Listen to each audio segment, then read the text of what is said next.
자, 잠시 기도드리겠습니다.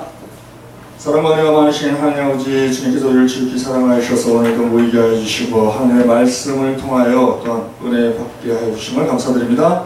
말씀을 함께 나눌 때에 주께서 조명하여 주사 깨달음이 있는 귀한 시간 될 수 있도록 복도하여 주시옵소서.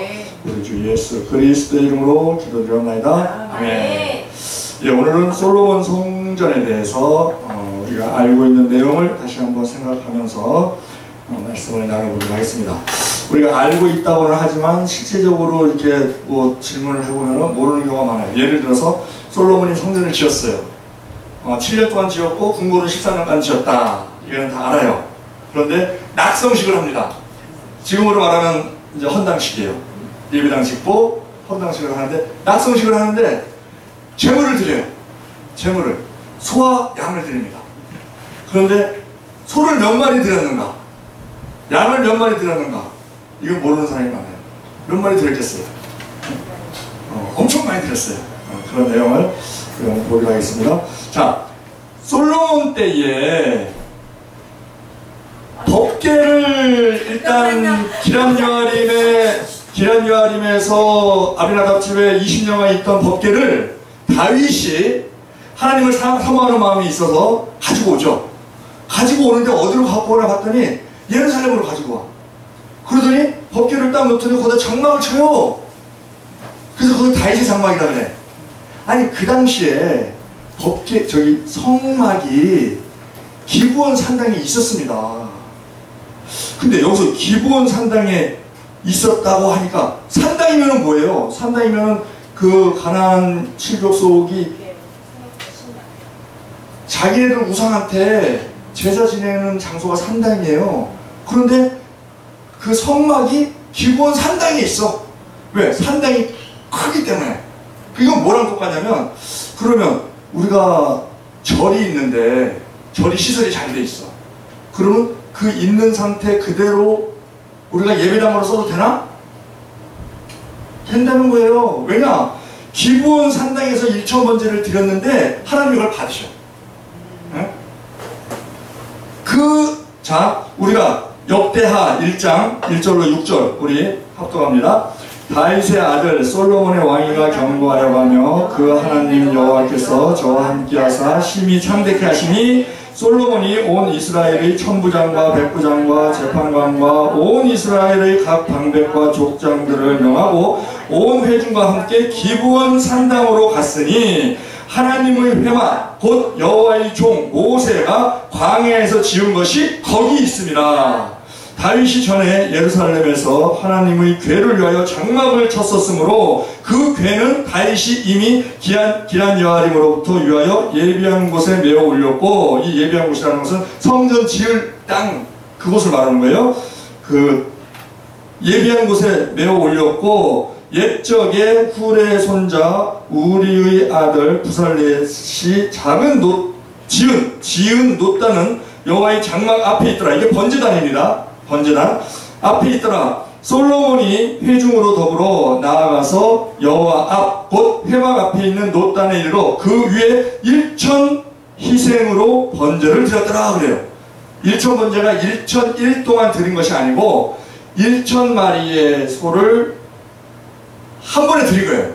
그러면 한 번에 드리려면 소를 잡아서 감을 떠서 가죽 벗기고 감을 떠서 기름 분리하고 그리고 그 번제단에서 태워야 돼요. 그럼 또 타는 시간이 있잖아. 그러면 하루에 몇 마리를 하겠어요? 번제단 곧 세야 되니까 2m 50, 2m 50 되는 거 번제단 세야 되니까. 그러니까 보통 하루에 한 15마리씩을 했다고 치면 24시간 계속 돌려서 15시간을 했다 그러면 한 일주일 정도 했었거든요. 왜냐면 이건 국가적인 행사이기 때문에 모든 그 관료들이 다 와서 있는 거기 때문에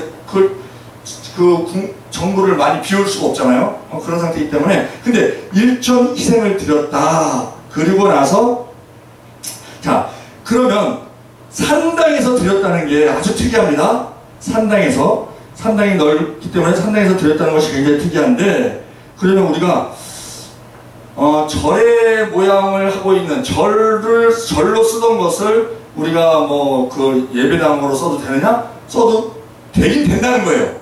되긴 되는데 안 쓰죠 우리가. 왜 안 쓰느냐? 믿음이 강한 자는 상관없어요. 그런데 믿음이 약한 자들은 여기 절인데 부처있던 데인데 저 부처있던 데다가 강대상을 해놓고 그러면 시험에 들 가능성이 있다는 거지. 그래서 사도 바울도 우상에게 바쳤던 고기 먹어도 되냐 안 되냐? 사도 바울은 먹어도 된다.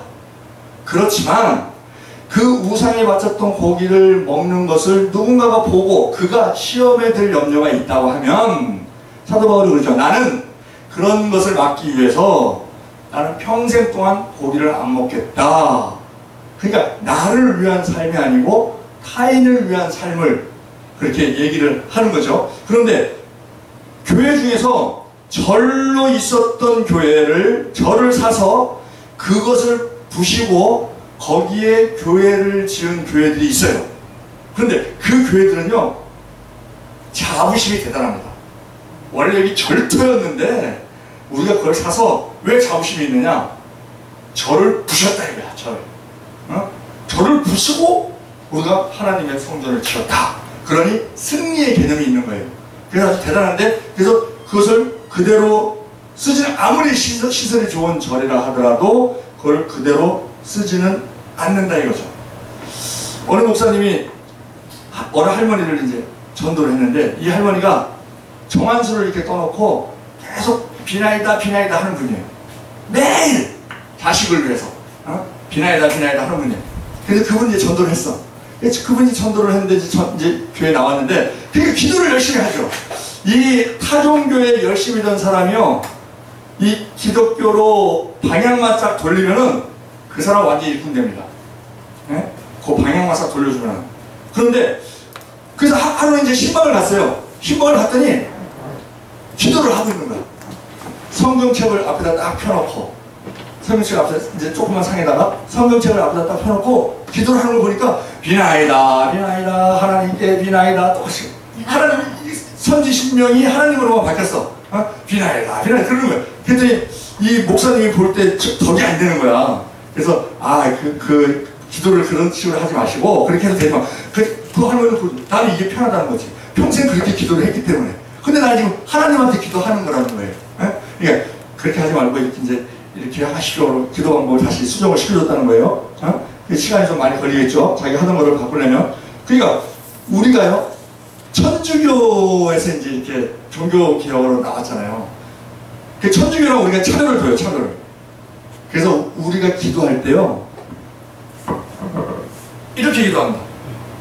이렇게 기도 잘 안 해요. 왜? 천주교가 이렇게 하거든. 저희도 그렇게. 천주교가 이렇게 하니까 우리는 이렇게 하는 거야. 그러니까 그런 모든 모양이 어떤 그 영적으로 영향을 줄 수 있기 때문에 이제 그렇게 한다는데, 자, 이 일천번제를 그 번제단에서 드렸어요. 번제단이 짧습니다. 2m 50, 2m 50 그래요. 50규빗, 50규빗. 그걸 한 규빗을 한 50cm로 잡았을 때 작아요. 거기서 드리려니까 얼마나 시간이 많이 걸렸겠어요. 그러고 나서 솔로몬이 성전을 건축을 하죠.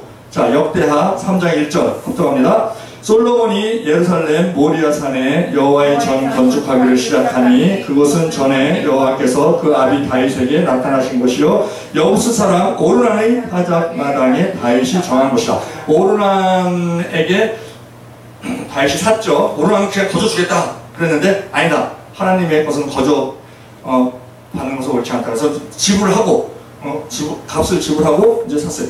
그곳에서 이제 성전을 짓습니다. 아버지 다윗이 모든 재료는 다 마련을 해놨어요. 그러니까 지금 건축하면 돼요. 그런데 7년 걸렸어요. 7년 걸렸는데 지금 이 궁궐 짓는 데는 13년이 걸렸어요.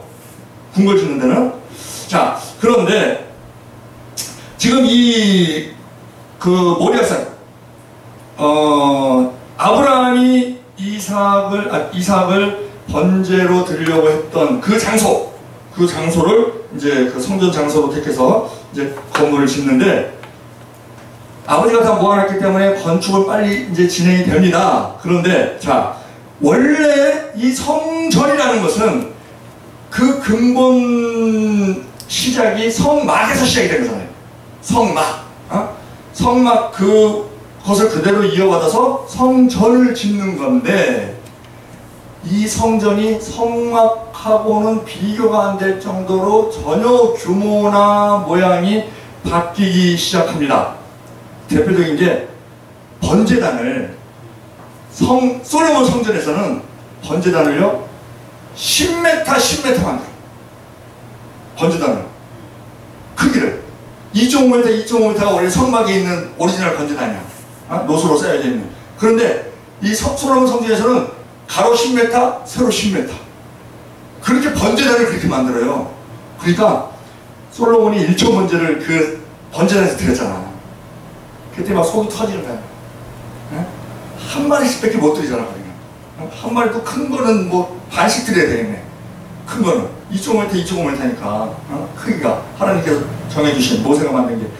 그러니까 야 이거 하나님께서 이 번제 드리시는 거를 기뻐하신다는 거를 경험했잖아요. 1천 번제를 딱 드리니까 하나님께서 꿈에 딱 나타나셔갖고 내가 너에게 뭘 주겠느냐, 뭘 주냐 그랬더니 그 솔로몬이 그래요. 우리는 지혜를 달라고 그랬다 그래. 근데 솔로몬이 달라고 그랬다는 것은 분명한 것을 내가 선과 악을 분별하게 하옵소서. 백성들을 다스리는데 선과 악을 분별하게 하옵소서. 그것을 우리가 이제 지혜다. 이제 그렇게 얘기를 하죠. 지혜가 이제 분별하기다. 그런데 정확하게는 그렇게 얘기했어요. 선과 악을. 그때 하나님께서 이제 기쁘셔서 뭐 장수를 원하는 것도 아니고 부귀를 원하는 것도 아니고 적으로부터의 어떤 보호를 원하는 것도 아니고 선과 악을 분별하게 해달라는 거. 하나님의 트라우마가 뭐가 있냐면 아담과 하와가 죄를 지을 때 뭘 먹었어요? 선과 악을 알게 하는 실과의 그 나무의 실과를 따먹었잖아. 그런데 선과 악을 그래서 인간이 선과 악을 분별할 수 있게 됐어요. 근데 이게 얼마나 모순이냐면 선과 악을 분별하려면요 이건 하나님 영역입니다. 왜 하나님 영역이냐면 처음부터 끝까지 모든 사정을 다 알고 나서 판별해야 돼. 근데 인간이 판별하는 건 뭐예요? 부분적으로만 알아. 부분적으로만 알고 그것도 또 내 생각이 또 들어가. 내 이권이 들어가고 그래서 판별을 하니 이게 맞을 리가 있어요. 이게 사람마다 다 틀려. 사람마다 옳은 것과 옳은 게 부딪히니까 싸움이 돼. 누가 싸우면서 나 틀렸어 그러고 싸우는 사람 누가 있어요? 싸우면서 나는 옳고 쟤가 틀리다는 거야. 그쪽에서는 뭐예요? 자기는 옳고 내가 틀리다는 거야. 그 옳은 거와 옳은 게 부딪히니까 싸움이 돼. 나라끼리 부딪히니까 전쟁이 되고 러시아는 자기들이 우크라이나 쳐들어가는데 옳은 거라는 거야. 근데 우크라이나는 세계적으로 봐서 우크라이나는 나쁜 거라는 거지. 왜 가만히 있는 나라 평화로운 나라를 왜 쳐들어오냐. 그러니까 서로 다른 거예요. 그런 식이 돼버리니까 인간이 선악을 분별한다는 것은 다 엉터리다. 왜? 처음부터 끝까지 다 알아야 되는데 인간이 전진을 한 능력이 없잖아요. 그렇기 때문에 그래서 경험을 해보고 나니까 너무너무 번제를 드렸을 때 하나님이 기뻐하신다는 것을 알았고, 근데 그 번제를 많이 드리고 싶은데 이 왕이나 이제 이 지도자들이 많이 드리면은요 또 백성들도 동참을 합니다. 그러니까 뭐 줄 서서 번제를 드려야 될 거 아니야. 그러니까는 아예 솔로몬 성전에서는 번제단을 10m 그냥 막 마음껏 드릴 수 있도록. 그래서 이제 낙성식 할 때 어마어마하게 많은 짐승을 드리는데 그게 이제 그것도 모자라서 또 따로 이제 또 추가로 막 만들어서 그때는 드리고 이제 그렇게 했어요. 거룩하게 구별했다고 하면서. 근데 하여튼 그렇게 10m를 만들어요. 그리고 높이를 5m로 만들고. 그 다음에 물두멍을 우리가 성막을 만들 때 하나님께서 다 일일이 사이즈를 말씀해 주셨는데 물두멍을 말씀하지 않으셨거든. 왜냐하면 물두멍이 씹는 거기 때문에 영적으로 말하면 회개하는 의미이기 때문에 그건 크고 클수록 좋다. 그래서 사이즈를 말씀 안 하셨어요. 근데 이 솔로몬 성전에서는 물두멍을 지름 5m 그리고 높이 2.5m 그리고 두께 25cm. 이 25cm는 한 뼘을 말하는 거예요. 한 뼘. 우리가 한 규빗을 이 팔꿈치에서 이 손가락 끝까지 한 규빗으로 따질 때 한 50cm를 쓴다고. 하여튼 어쨌든 이 한 규빗이 사람마다 다 다르잖아요. 근데 이 한 규빗이 뺨으로 따지면은 2뺨이 나와. 2뺨. 그러니까 성경에서는 한 뼘이라는 말이 많이 나와요. 한 뼘 크기, 한 뼘 두께. 그러니까 그 한 뼘이라는 것은 이제 규빗으로 따지면 반 규빗이다 이렇게 이제 생각을 하면 돼요. 그런데 이 물두멍을요 지름 5m, 높이 2.5m, 두께 25cm짜리를 솔로몬 성전에서는 10개를 만듭니다. 10개. 예? 10개를 만들고 등대도 10개를 만들고 진설권상도 10개를 만들어요. 예? 그냥 막 엄청나게 물량으로 이제 큰 거죠. 그리고 그 법궤 안에 두 돌판이 있는데 우리가 법궤 안에 뭐가 있습니까? 하고 물어보면은 두 돌판과 저기 만나 항아리와 아론의 쌍난 지팡이 이렇게 얘기를 해요. 그런데 솔로몬 성전에 들어간 것은 두 돌판만 있더라. 원래 하나님께서 원래 말씀하시기로는 만나에 만나 담은 항아리와 아론의 쌍난 지팡이는 법궤 앞에 두어라. 그렇게 말씀하신 기록이 있어요. 근데 이제 인간은 자꾸 이 상상력이 있고 자기 편의적으로 하고 그러다 보니까는 이게 뭐 날려다가 야 이게 두 개 잊어버리면 어떡해. 그러니까 이게 집어넣자 뭐 이렇게 할 수도 있고 어떻게 해서 들어가 있는지 모르지만 들어가 있을 때가 있었어요. 들어가 있을 때가 있었는데 어쨌든 그 법궤가 이제 다윗의 장막에 있던 법궤죠. 성막과 분리되어서 다윗의 장막에 있던 법궤가 이제 솔로몬 성전을 짓고 나서는 그 솔로몬 성전 지성소로 와요. 오는데 그 법궤 안에 두 돌판만 있었더라. 우리 역대하 5장 10절 우리 합독합니다.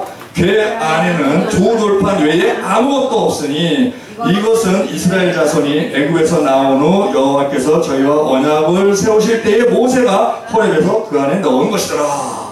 모세가 넣었을 때는 두 돌판만 넣었었다 하는 것입니다. 자, 솔로몬이 성전을 짓는 데는 7년이 걸리고 궁궐을 짓는 데는 13년이 걸렸다 그래요. 자, 열왕기상 7장 1절 우리 합독합니다. 솔로몬이 자기 궁을 13년 동안 건축하여 그 전부를 준공하니라. 그러면 우리가 생각할 때 아니 성전 짓는 데는 7년 걸리고 자기 궁궐 짓는 데는 13년 걸리냐? 그러면 그만큼 성전 짓는 것보다 궁궐 짓는 거에도 공을 들인 거 아니야? 이렇게 생각할 수 있죠. 우리가요 어떠한 것을 분별할 때 겉으로 보이는 거와 속 내용이 다른 경우가 많아요. 기차를 타고 가는데 어느 시골에 두 집이 있는데 한 집에서는 연기가 주막에서 저녁 때인데 연기가 모락모락 나. 그럼 한 집에서는 둘째에서 연기가 없어. 그럼 우리가 겉으로 볼 때는 아 저 집은 지금 저녁 준비하고 있구나. 아 이 집은 굶고 있는 거 아니야?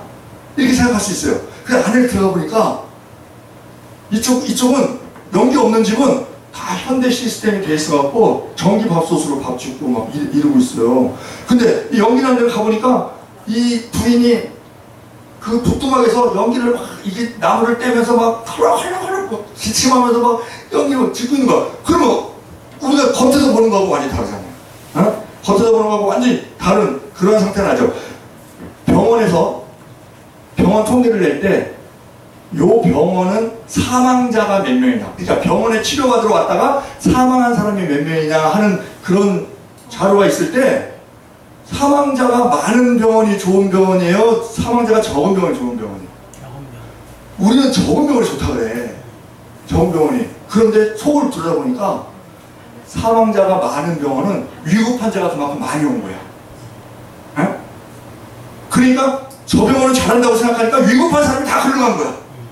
그러니까 사람이 많이 왔기 때문에 사망자도 많은 거지. 그러니까 속 내용이 다르다는 거예요. 그럼 그 병원이 더 좋은 병원이라는 거지. 이쪽 병원에 안 가는 거지. 왜냐면 그쪽 병원에 가면 사망률이 더 높아. 이쪽은 숫자는 더 많지만 그만큼 더 위급 환자들이 많이 왔기 때문에 그 사망자 숫자적으로는 늘 수 있다는 거예요. 그 완전히 다른 건데 이 솔로몬 이거 보면은 속은 어떤 내용이냐? 솔로몬이 성전 짓는데 아주 열정이 강했어요. 그래서 건물을 지을 때요 공기를 단축하려면은 인원을 많이 투입하면 공기 단축이 돼요. 인원을 100명 쓸 거를 300명을 써서 공사를 하면 공사가 그만큼 빨리 되는 거지. 네. 그래서 7년 동안, 그러니까 하나님을 사모하는 마음이 크고 성전을 빨리 완공하고 싶은 마음이 커서 7년 만에 완공이 된 거고, 그냥 저 궁궐은 그냥 쉬엄쉬엄 쉬엄쉬엄 짓다 보니까 14년 걸린 거예요. 그것을 어디서 알 수 있냐면 우리가 그 역대하 2장 1절에 보면은요, 역대하 2장 1절 우리가 합독합니다. 솔로몬이 여호와의 이름을 위하여 전을 건축하고 자기 번영을 위하여 궁궐을 건축하기를 결심하였다. 봐봐요. 전을 먼저, 성전을 먼저 건축하고 그리고 나서 자기 번영을 위하여 궁궐을 건축하기를 결심을 했다는 거예요. 그러니까 먼저 우선순위가 성전 짓는데 먼저 우선순위가 있었던 거지. 그러니까 기간이, 단순 기간이 뭐 저 성전 짓는 데는 7년 걸렸고 궁궐 짓는 데 13년 걸렸다. 그러니까 궁궐 짓는 데 더 많은 재료와 더 많은 공이 들어갔다. 이렇게 볼 수가 없다 하는 겁니다. 자, 성전이 이제 완공됐어요. 완공됐는데 이 성전을 지을 때 그 일꾼이 7만 명이 동원이 됐고요. 산에서 나무를 잡으라는 이가 8만 명이었고요. 감독이 3,600명이었고요. 그래서 모두 15만 3,600명이 참가를 합니다. 그리고 성전이 완공되고 나서 낙성식을 합니다. 낙성식을 하는데 이제 제물을 드려요. 그런데요, 소가 몇 마리 약 낙성식 제가 번제 드렸겠어요. 소 몇 마리? 몇 마리? 1,000마리? 그거도 많아요. 그거도 많아. 또 얘기해보세요. 몇 마리일 것 같아요? 제가 이렇게 하는 것을 잊어버리지 말라고. 몇 마리일 것 같아요? 몇 마리? 1,000마리보다 많아. 더 많아요? 아, 더 많아. 1,000마리보다 많아. 소 1,000마리보다 더 많이 드렸어요. 몇 마리? 3,000마리. 3,000마리 더 많아. 더 많아? 아, 더 많아.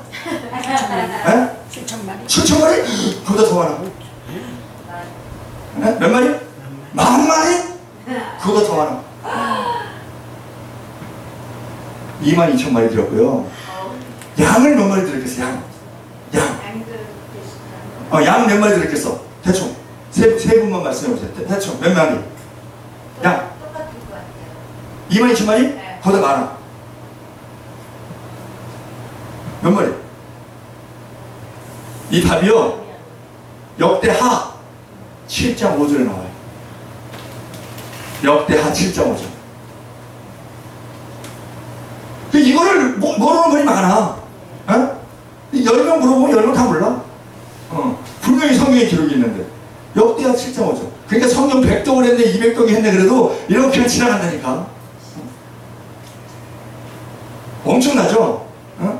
소 22,000마리, 양 12만 마리. 이거 낙성식한테 드렸다는 거예요. 그러고 나니까 하나님께서 솔로몬에 나타나셔서 그 성전에 대해서 복을 약속을 하십니다. 그 성전을 이제 기뻐 받으세요. 받으시고 내가 어떤 복을 주겠다. 하나님께서 징계를 내리시는데, 징계는 네 가지 방법이에요. 하나는 칼, 전쟁이죠. 이웃나라가 쳐들어오는 거. 하나는 기근, 가뭄이 와서, 비가 안 와서 먹을 거 없어지는 거죠. 그 다음에 하나는 온역, 그냥 전염병이 도는 거죠. 그리고 뭐 지진도 있고 뭐 여러 가지가 있는데, 자, 너희들이 죄를 지으면 내가 징계한다, 이스라엘 백성에게. 그런데 너희들이 이 절에 와서 기도하면 내가 그거 다 없애줄게, 이렇게까지 약속하세요. 자, 역대하 7장 11절로 16절 우리 합독합니다. 솔로몬이 여호와의 전과 왕궁을 피력하고 무릇 그 심중에 여호와의 전과 자기의 궁궐을 어떻게 만들고자 하는 것을 다 형통하게 이루니라. 밤에 여호와께서 솔로몬에게 나타나사 이르시되, 내가 이미 내 기도를 듣고 이곳을 택하여 내가 제사하는 전을 삼았으니 혹 내가 하늘을 닫고 비를 내리지 아니하오나. 자, 기근의 재앙이 내리는 거죠. 그리고 혹 메뚜기로 토산을 먹게 하거나, 메뚜기 재앙이요. 혹 연병으로 내 백성 가운데 유행할 때, 온역이 돌 때, 내 이름으로 일컫는 내 백성이 그 악한 길에서 스스로 떠나 결비하고 기도하여 내 얼굴을 구하면 내가 하늘에서 듣고 그 죄를 사하고 그 땅을 고칠지라. 이곳에서 하는 기도에 내가 눈을 들고 귀를 기울이리니 이는 내가 이미 이 전을 택하고 거룩하게 하여 내 이름으로 여기 영영이 있게 하였음이라. 내 눈과 마음이 항상 여기 있으리라. 이때의 이 솔로몬 성전이 지금까지 계속 이어져 내려와서, 이건 성물이다, 성물. 그리고 이 강대상은 아무나 닦으면 안 된다. 권선님들 중에서도 좀 소력이 높은 분이 닦아야 되고, 여기 강대상에 아무나 올라가면 안 되고, 이렇게 됐어요. 근데 그것은 틀린 겁니다. 이것은 예배당이고, 이제 예수님께서 부활하시고 40일 동안 계시다가 승천하시고 열흘 만에 마가다락방에 오순절날 성령이 강림하시고 나서는 그 다음부터는 성전이 바뀝니다. 우리가 성전이 되는 거예요. 그리고 이 성전된 우리가 2명 이상, 두세 사람이 모여 내 이름으로 기도할 때 내가 너희 중에 있느니라 한 것처럼 2사람 이상 모여있는 상태, 목사 1명에 성도 1명, 그렇게 2명 이상 모여있을 때 그게 교회입니다. 우리는 성전이 되고, 그리고 2사람 이상 모였을 때 그게 교회가 되는 거예요. 이 교회라는 것은 에클레시아, 이 헬라어로 에클레시아라고 하는데, 헬라 시대, 그 그리스 시대의 도시국가로 있을 때 외부에서 누가 쳐들어오면 모임을 갖습니다. 모임. 근데 그 모임을 가서 회의를 해요. 모여서 회의를 하는데 그 모여서 회의를 할 때 아무나 참석 못해요.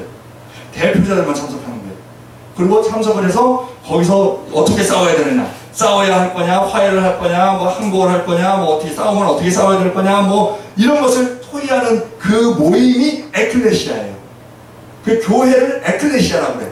왜? 영적 전투, 세상을 상대로 영적 전투하는 데 있어서 뽑힘 받은 자들, 보내심을 받은 자들, 그 보내심을 받은 자들의 모임. 그러니까 우리가 천막을 치고 있어도 그곳에 모여있으면 그것이 교회가 되는 것이고, 천막이 없이 그냥 노상에 있어도 거기 사람들이 모여있으면, 우리 성도들이 모여있으면 그것이 교회가 되는 거예요. 여기는 정확히 말하면 예배당.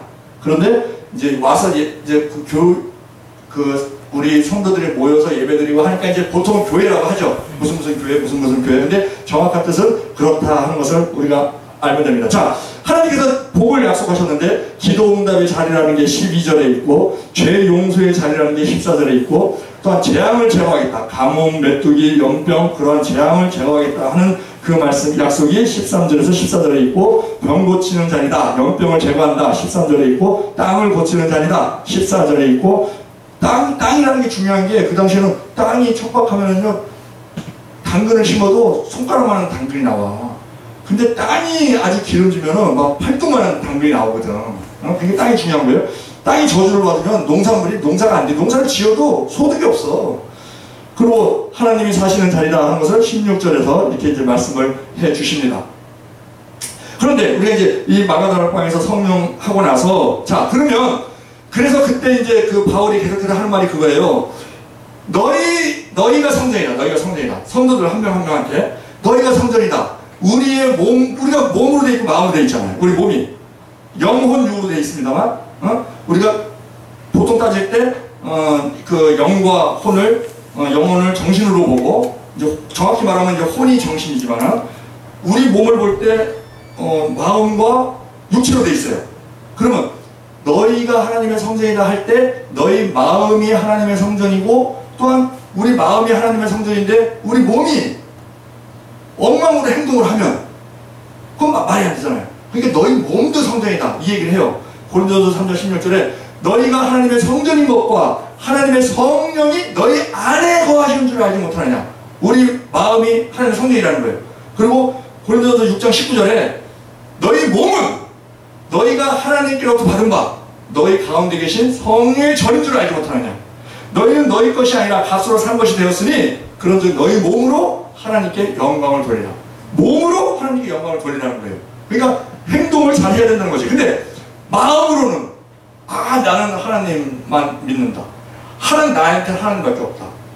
그러면서 행동으로는 전혀 덕이 되지 않는 행동하는 거예요. 그게 예수님께서 책망했던 유대인들의 고르반이에요. 나는 하나님, 내 거 다 하나님 거다. 하나님께 다 바쳤으니까 이건 뭐 부모한테도 이건 줄 수 없는 거다. 그래놓고 자기가 다 갖고 있는 거지. 네? 그러게 이제 고르반이죠. 사사기 17장에 보면요, 미가의 신상 기록이 나옵니다. 미가가 살았는데 하나님을 섬기는 마음이 각별했어요. 그런데 그 미가도 그렇고 미가 어머니도 그렇고 하나님을 섬기는 목적이 뭐냐? 복받기 위해서. 복받기 위해서. 그런데 하나님을 어떻게 섬기는지 섬기는 법을 몰랐어. 그 당시에 레위인들이 막 다 흩어져 있어갖고 몰랐어.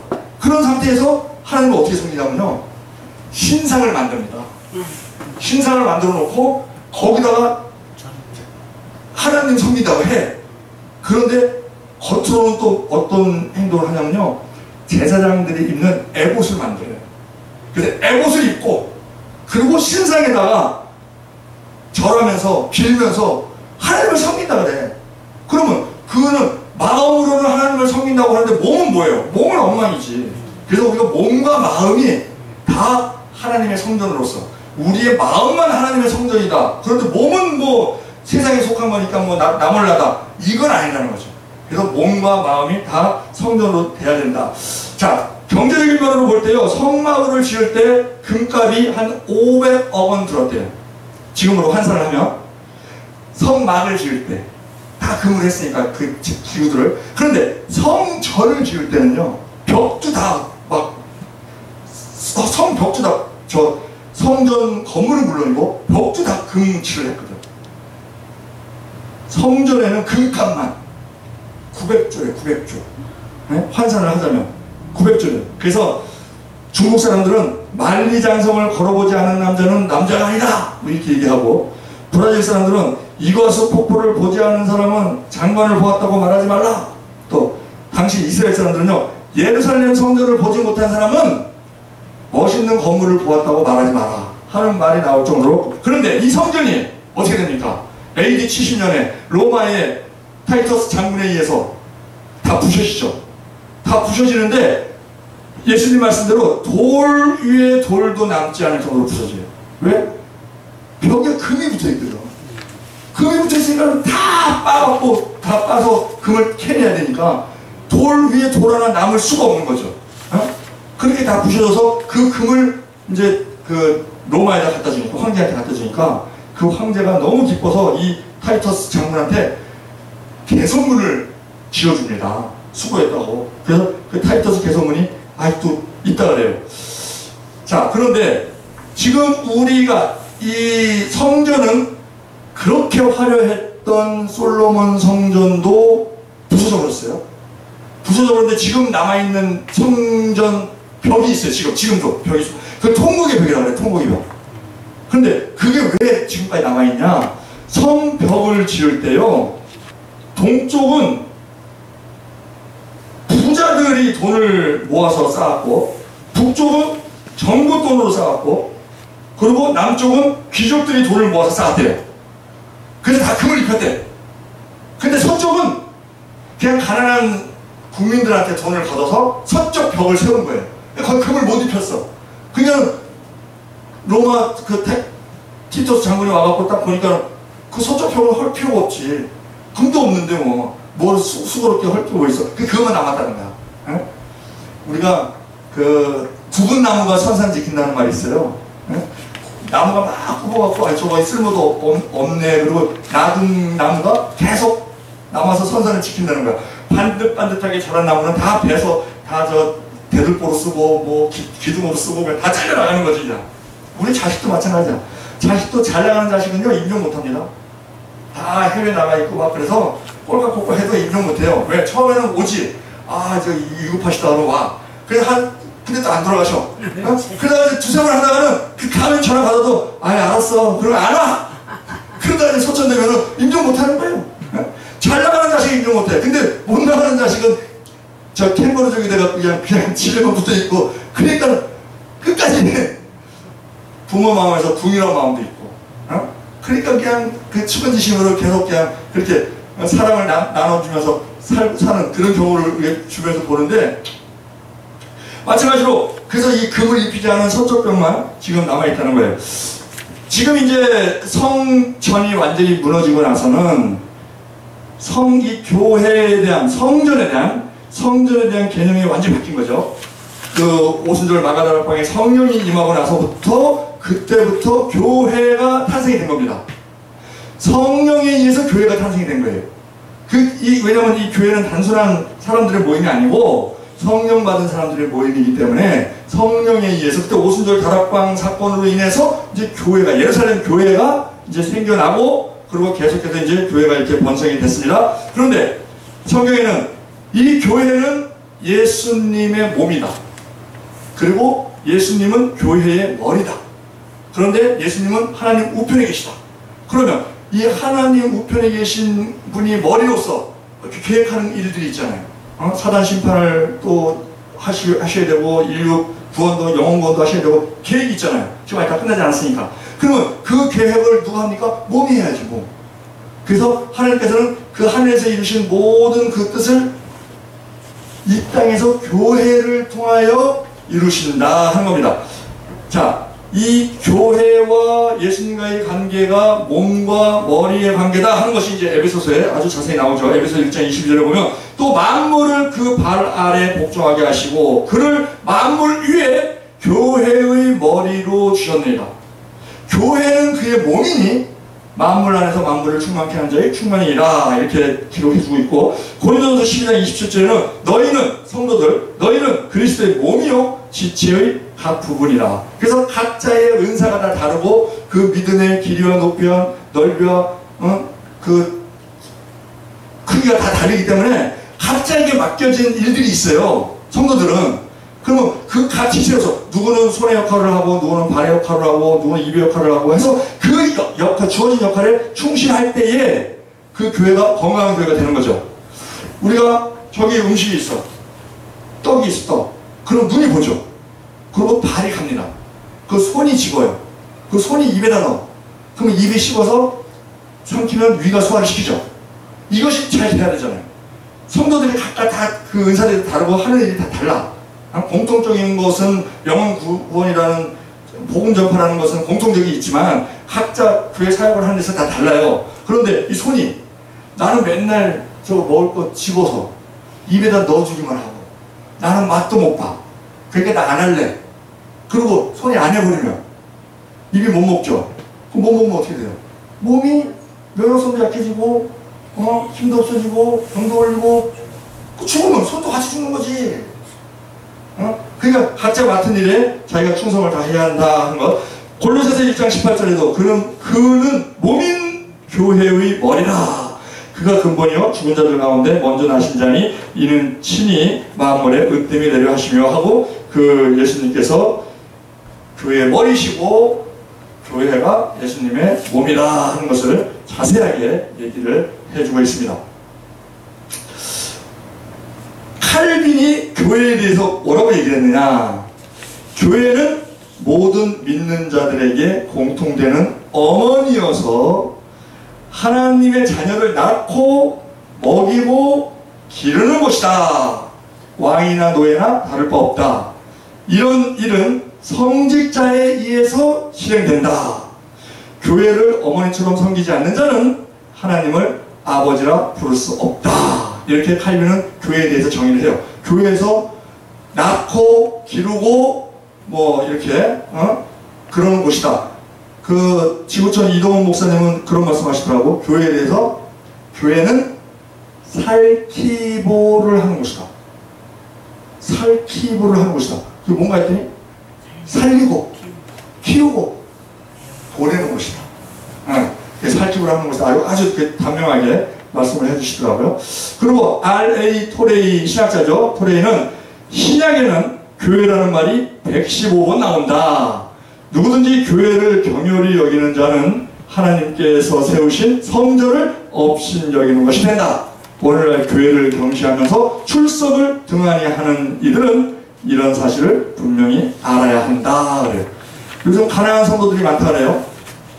그들은 뭐라고 얘기를 하냐면 지저스 예스, 처치 노. 예수님은 좋다. 교회는 싫다.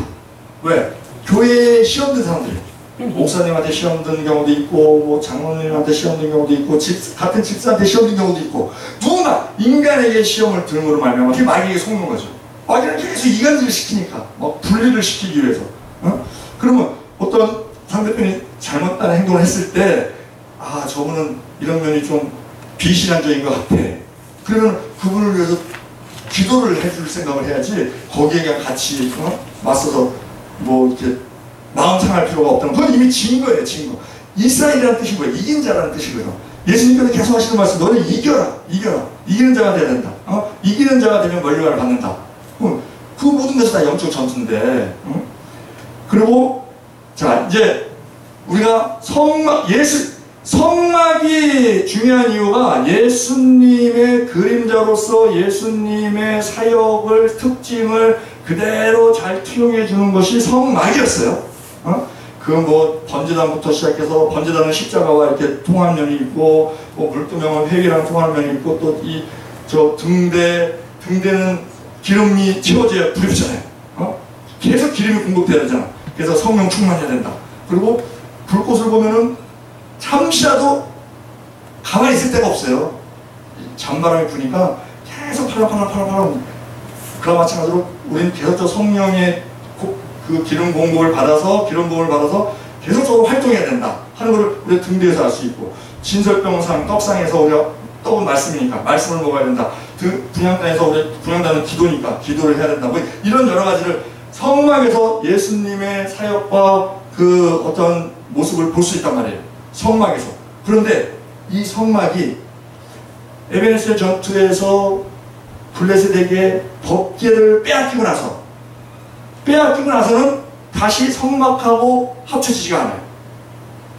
다윗이 법궤를 찾아와서도 그 기드온 산당에 있는 성막으로 가지 않고 자기 궁궐 앞에다가 딱 장막을 쳐갖고 거기다 법궤를 보관하고, 그래서 다윗의 성막이다 그러고 그렇게 할 정도로 합해지지가 않아요. 그러고 나서 나중에 이제 성전이라는 아주 화려한, 금으로 돼 있으면 얼마나 화려하겠어요.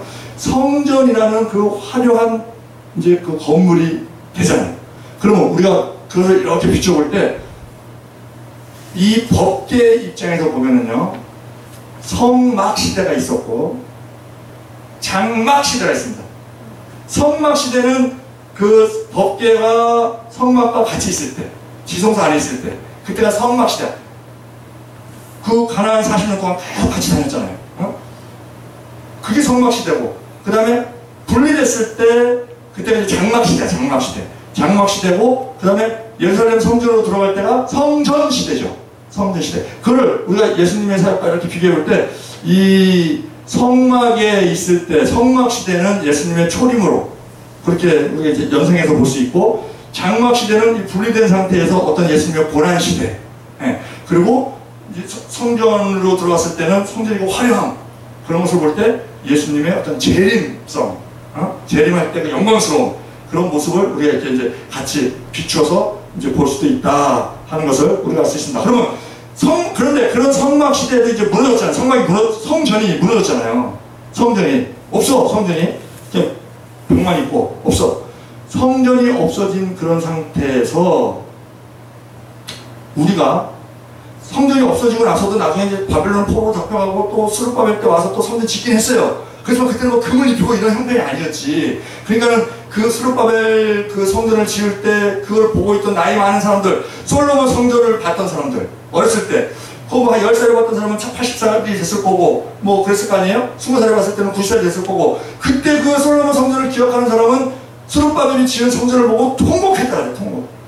옛날에는 저랬는데 지금 이렇게 보잘것없이 이렇게 됐냐고 막 통곡을 했다 그래요. 그런데 그 스룹바벨 성전도 지금 없어요. 그러면 성전은 없어지고, 자, 성막도 없어지고 성전도 없어지고, 그리고 우리에게 성령을 주셔서 우리가 지금 이제 성전이 되는, 우리의 몸과 마음이 성전이 되는 그러한 지금 이 육체의 성전 시대가 지금 왔잖아요. 그럼 이 성전 시대가 지금 예수님 재림하실 때가 쭉 갑니다. 쭉 가는데, 우리가 성령을 모시고 있는 우리 입장에서 우리의 그런 삶이 어떻게 돼야 되느냐, 우리의 삶이 세마포 삶이 돼야 된다는 거예요. 성경에서 세마포는 뭘 얘기해요? 성도들의 옳은 행실을 얘기하죠. 그 요한계시록 19장 8절에 우리가 즐거워하고 크게 기뻐하여 그에게 영광을 돌리세. 어린 양을 혼인 계약이 이루었고 그 아내가 예비하였으니 그에게 허락하사 빛나고 깨끗한 세마포를 입게 하셨은즉 이 세마포는 성도들의 옳은 행실이로다 하더라. 그러면 우리가 지금 이제 세마포 시대에 살고 있는 거예요. 우리는 세마포 시대, 이미 성령 받았고 세마포 시대에 살고 있는데, 이 세상 살다 보니까 이 세상은 악한 집단이에요. 세상 임금이 마귀이기 때문에 악한 집단. 이 세상에 살다 보니까 우리 세마포가 더러워질 때가 있어. 때가 묻을 때 있고 먼지도 묻을 때가 있고, 그게 우리 몸이 더러워지는 것은 손발로 씻음으로 말미암아 우리가 매일매일 회개를 하면 되죠. 그런데 우리의 행실을 뜻하는 이 세마포가 더러워졌을 때 그 세마포를 빨아야 되잖아요. 빨아야 돼. 그 빠는 게 회개인데 뭘로 빠느냐? 예수 피로 빠는 거예요. 그러면 이 성경이 보면 하나님께서 인간의 구속사를 쭉 기록해 놓은 게 성경인데 피의 역사란 말이에요. 피의 역사. 우리가 구약 빨래를 짜면 물이 나오죠. 구약을 짜면 짐승 피가 나와요. 신약을 짜면 예수 피가 나와. 피의 역사야. 그런데 처음에 그 가죽옷을 죄를 짓고 나서 가죽옷을 입혀주셨을 때 그는 짐승의 피 묻은 가죽옷이었잖아요. 어떤 짐승인가를 잡아서 그 가죽을 벗겨서 옷을 만든 거니까. 그러면 그 짐승의 피, 옷, 가죽옷에서 시작을 해서 우리가 어디에 끝나느냐? 세마포에 있는 예수 피로 우리의 인류 종말이 끝나는 그 기록을 해놓은 것이 성경이다 하는 것을 우리가 볼 수 있습니다. 자, 이 구약과 성경을 이제 신약을 이렇게 정리를 해보면 구약은요, 이게 이제 피로서 구원을 받는 건데 구약은 짐승에게 자기 죄를 안수를 하고 짐승을 번제를 드림으로 말미암아 자기 죄사함을 받는 거잖아요. 즉 구약은 짐승의 피가 흐르고 있고 신약은 예수의 피가 흐르고 있습니다. 구약은 짐승의 피로 제사를 드리고 신약은 예수의 피로 예배를 드리고 있습니다. 그리고 짐승 피는 덮는 피예요. 덮는 피. 우리의 죄를. 그리고 예수 피는 닦는 피입니다. 우리의 죄를 닦아주는. 그래서 짐승 피를 도말하는 피라고 해요. 도말하는 피. 우리가 이 페인트를 할 때 도장업이라고 하듯이 우리의 죄를 그 짐승 피로 덮는 거예요. 그래서 하나님께 의롭다 칭함을 받는 거예요. 그것이 짐승 피인데 예수님께서는 나의 죄를 씻기는 예수의 피밖에 없네 하는 식으로 우리의 죄를 씻어주시는 분이 그 예수의 피다 하는 것이고, 또 짐승 피는 그림자이고, 왜냐하면 짐승 피는요, 자 내가 죄를 지었어. 그럼 죄사함을 받아야 되겠어. 그러면 번제를 드려요. 번제를 드리고 나오다가 또 원수 같은 사람을 또 만나. 그러면 또 불끈 그냥 아유 저 미움마음이 생기고, 왜냐면 뭐야, 또 번제 또 드려야지. 에? 계속 번제만 드리다가 버리다가 이 구약은 그런 상태였어요. 그래서 짐승 피는 그림자이고 예수 피는 실상이다. 그리고 짐승 피는 일시적인 것이고 예수 피는 영원하다라고 우리가 설명을 할 수 있습니다. 그런데요, 자 보세요. 구약에서 성막에서 이루어지는 일이죠. 구약에서 자기의 죄의 씻음을 받기 위해서는 번제단 앞에서 이 짐승에다가 안수를 합니다. 안수를 해서 자기 죄를 일로 옮기죠. 자기 죄를 일로 옮기고 내가 죽어야 하는데 이 짐승이 대신 죽잖아요. 죄값을 치르기 위해서. 왜? 죄에 찼은 사망이기 때문에. 그 대신 죽어요. 그런데 예수님께서는 인류의 모든 죄를 대신 짊어지시고 죽으심으로 말미암아 영원한 속죄제와 영원한 화목제를 이루시고 원수되었던 우리를 하나님과 화목하게 하신 그 역할을 하셨단 말이에요. 그러면 자, 짐승이요, 내가 죄사함을 받기 위해서는 이 짐승에게 내가 죄를 안수를 해야 돼. 전가를 시켜야 돼. 내가 전가를 안 시킨 짐승은요 100마리가 있어도 내 죄랑 아무 상관없어. 내가 안수를 하고 내 죄를 옮겨야 의미가 있는 거잖아요. 그런데 죄를 옮겼는데 얘를 잡진 않았어. 그거 아무 상관없지. 내 죄사함을 못 받죠. 근데 예수님께서 인류의 죄를 대신 짊어지시고 돌아가셨단 말이에요. 그러면 우리가 예수님이 죽으신 거는 다 알아요. 십자가상에서 죽으셨다. 다 알아요. 그러면 인류의 모든 죄를 언제 전가를 받았느냐?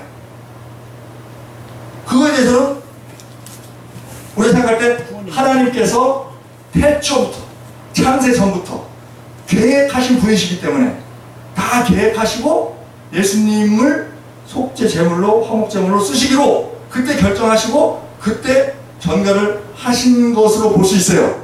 그런데 그것이 언제 의식적으로 언제 나타나느냐? 그게 십자가는 죽으시고 죄를 언제 짊어지셨냐? 죄를, 인류의 죄를 언제 질못이었냐? 창세전부터 질못이었지만 그것에 대한 어떤 이 요식행위 아니면은 의식, 그것이 예수님께서 세례 요한에게 세례 받으실 때 나타납니다. 자, 봐요. 세례를 받으셨는데 예수님께서, 아니 세례 요한이 예수님이 세례를 받으러 오시니까 아이고 나는 세례 감당을 못합니다. 그래요. 자, 우리가 마태복음 3장 14절 우리 합독합니다. 요한이 말려 가로되 내가 당신에게 세례를 받아야 할 터인데 당신이 내게로 오시나이까? 그리고 15절에 예수님이 말씀하세요. 예수께서 대답하여 가라사대 이제 허락하라. 우리가 이와 같이 하여 모든 의를 이루는 것이 합당하니라 하신데 이에 요한이 허락한지라. 그러고 마태복음 3장 16절 17절에 예수께서 세례를 받으시고 곧 물에서 올라오실새 하늘이 열리고 하나님의 성령이 비둘기같이 내려 자기 위에 임하심을 보시더니 하늘로서 소리가 있어 말씀하시되 이는 내 사랑하는 아들이요 내 기뻐하는 자라 하시니라. 자, 예수님께서 세례 요한에게 세례를 받으러 오시니까 세례 요한이 막 펄쩍 뛰어요. 아이고 내가 어떻게 감당해. 그때 의를 이루기 위한 것이다.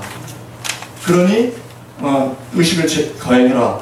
그리고 거행했더니 하늘문이 열리면 성령이 내려오는데 비둘기 같은 성령이 내려와요. 여기만 기록이 있어. 근데 왜 비둘기야? 왜? 제물로 쓰이는 동물이 네 개가 있습니다. 소, 양, 염소, 비둘기. 그러면 이 비둘기 같은 성령이 내려온다는 것은 뭘 뜻하는 거냐면요, 예수님께서 제물이 되실 것이다. 그거를 보여주는 거예요. 비둘기 같은 성령, 그게 의미가 있는 거예요. 그러고 나서 그 비둘기같이 내려오는 것을 보시고, 그리고 요한복음 1장 29절 요한복음 1장 29절 합독합니다. 이튿날 요한이 예수께서 자기에게 나아오심을 보고 가로되 보라 세상 죄를 지고 가는 하나님의 어린 양이로다. 그때에 이 세례 요한이 열립니다. 그래서 아, 예수님께서 제물로 오셨구나, 이걸 알게 돼요. 그래서 세상 죄를 지고 가는 하나님의 어린 양이로다. 양 제물이잖아요. 그렇게 표현해요. 이 세례 요한도요, 예수님을 처음에는 알아보지 못했어요. 알아보지 못했는데 그 세례 요한이 얘기합니다. 난 예수님 몰랐는데 언제 알았느냐? 그 세례할 때 그때 알았다. 그 얘기를 합니다. 우리 요한복음 1장 19절로 34절 요한복음 1장 19절로 34절 합독합니다. 유대인들이 예루살렘에서 제사장들과 레위인들을 요한에게 보내어 내가 누구냐 물을 때에 요한의 증거가 이러하니라. 요한이 드러내어 말하고 숨기지 아니하니 드러내어 하는 말이 나는 그리스도가 아니라 한데 또 묻되 그러면 무엇? 내가 엘리야냐? 가로되 나는 아니라. 또 묻되 내가 선지자냐? 아니라. 대답하되 아니라. 또 말하되 누구냐? 우리를 보낸 이들에게 대답하게 하라. 너는 내게 대하여 무엇이라고 하겠냐? 가로되 나는 선지자 이사야의 말과 같이 주의 길을 걷게 하라고 광야에서 외치는 자의 소리로라 하니라. 저희는 바리새인들에게서 보낸 자라. 또 물어 가로되 내가 만일 그리스도도 아니요 엘리야도 아니요 그 선지자도 아닐진데 어찌하여 세례를 주느냐? 요한이 대답하되 나는 물로 세례를 주거니와 너희 가운데 너희를 알지 못하는 한 사람이 있었으니 곧 내 뒤에 오시는 그이라. 나는 그의 신들매 풀기도 감당치 못하겠노라 하더라. 이 일은 요한의 세례 주던 곳 요단강 건너편 베다니에서 된 일이니라. 이튿날 요한이 예수께서 자기에게 나으심을 보고 가로되 보라 세상 죄를 지고 가는 하나님의 어린 양이로다. 내가 전에 말하기를 내 뒤에 오는 사람이 있는데, 자기 뒤에 오는 사람이 있다는 건 알았어요. 근데 누군지 몰랐어.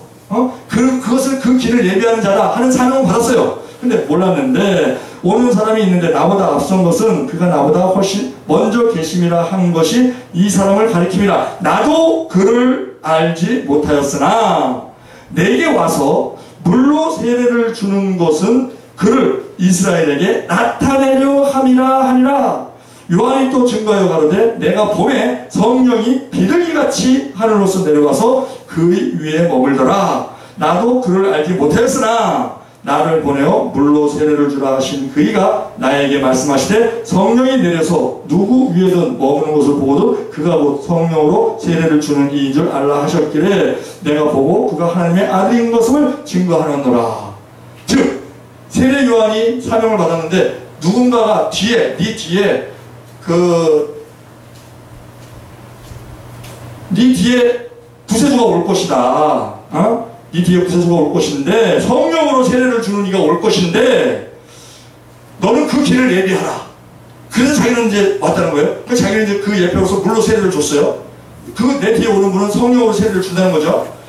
그런데 나는 예수가 왔을 때도 긴가민가 하고 몰랐는데 세례를 주고 나서 하늘의 하늘문이 열리고 성령이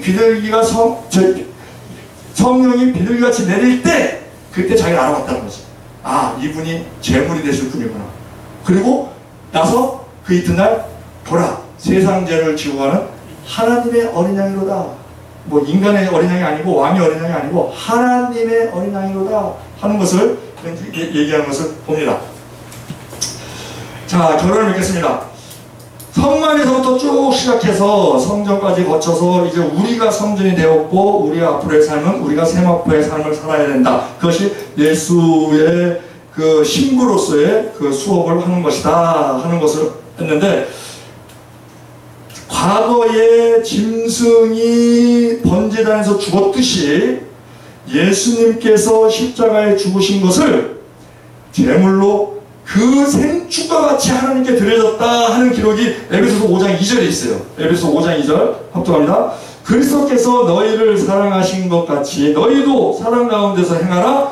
그는 우리를 위하여 자신을 버리사 향기로운 제물과 생축으로 하나님께 드렸습니다. 생축이라는 것은 살아있는 가축이라는 거예요.